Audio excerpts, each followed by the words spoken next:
Well, everyone, I came out of the movies and found a Sherman Tank. So I'm going to walk around and let you guys get a look at it.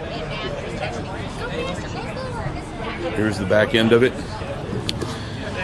I've got a bag on my back, so I can't. So I'm going to lower it down here so you guys can see the underside of the Sherman. And the tank treads. And the tools on the back and what they look like. Everything's painted up really well. It has lights on it, and I suspect those lights aren't really supposed to be there. Or maybe they are. Because some of them are looking a little bit better than others. And we got the machine gun up at the top. Walk around this side because it's a little quieter there. There's the tow chain, tow cable. I came out here earlier today. Well, I was here earlier today in the daylight, and I couldn't get back with the camera.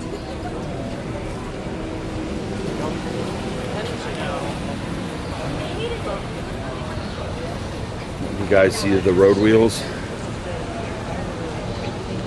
How the linkage works.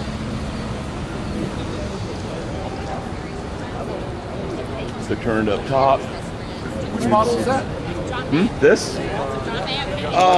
Not sure. I'd have to look.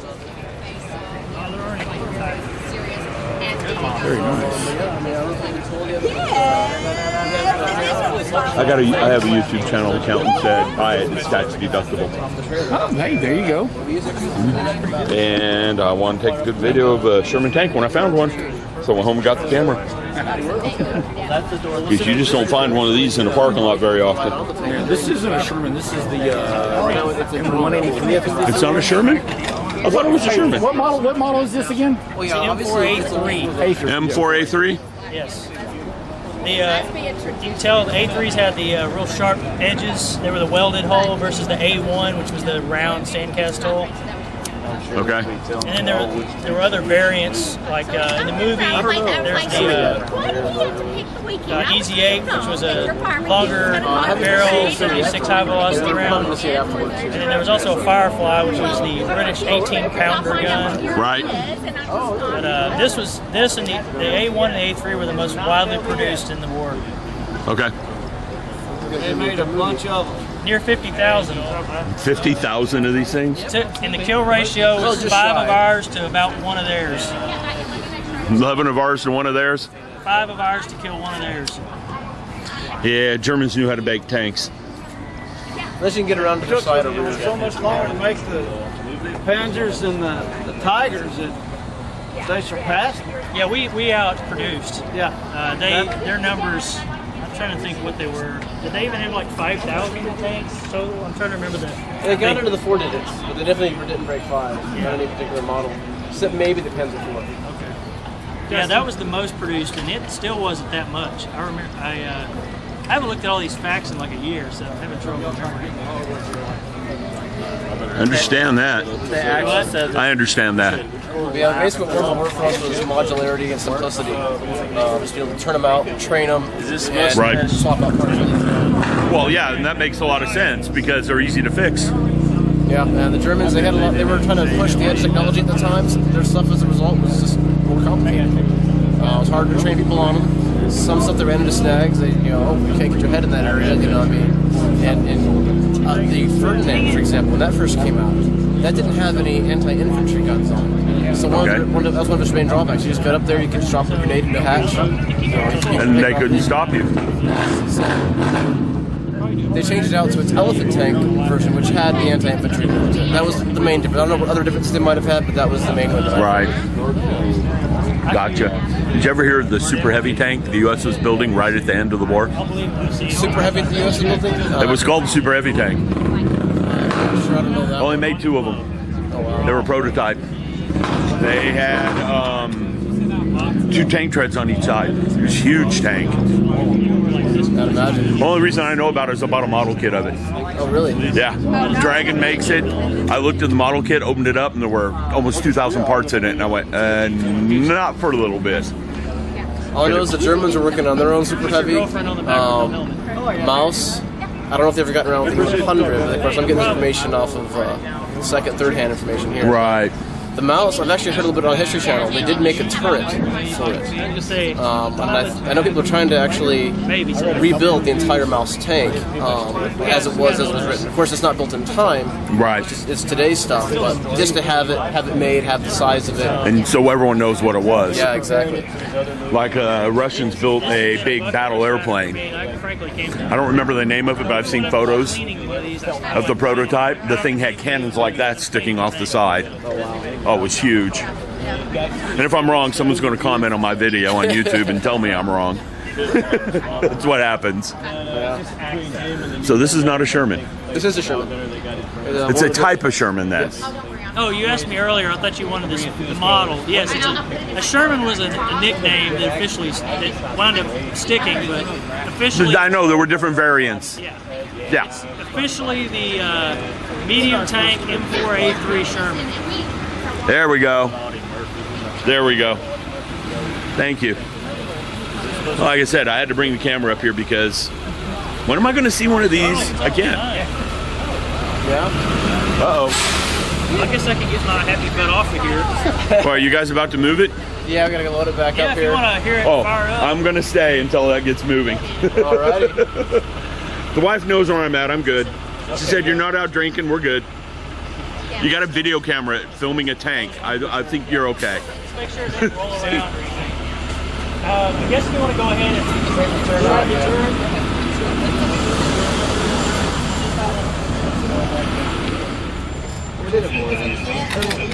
Mine.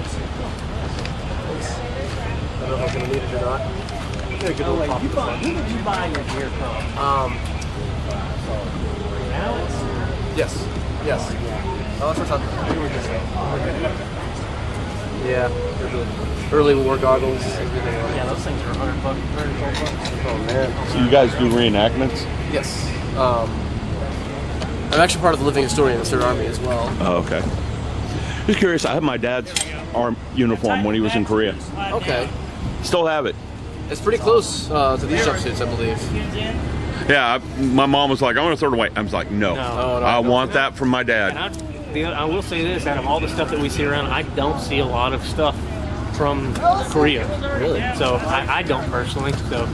Gotcha. And I have the hat, the shirt, and the pants. Oh, that's cool. And mom was like, we're throwing that away. I'm like, no. No. It won't fit me. I'm much bigger than my dad was, but... But, you know, too, though, that was one heck of an important time in his life, and that's a... Exactly, and it's a good memento to have of my dad. Yep. A real good one. We want to move this out of the way.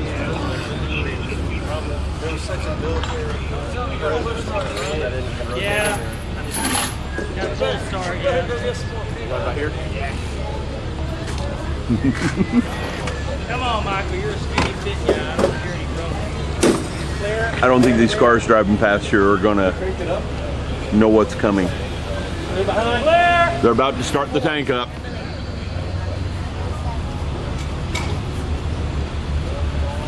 I take it it's loud.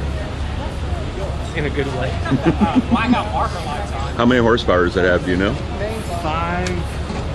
Something in like 545, 575. I mean, it's big and heavy. It's got to have something. This is our little cheat sheet. Hasn't part of it, right? 525. 525? Yeah.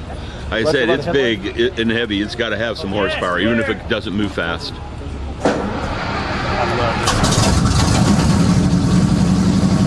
Oh yeah, it's not quiet.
There she is, loaded back up on the truck.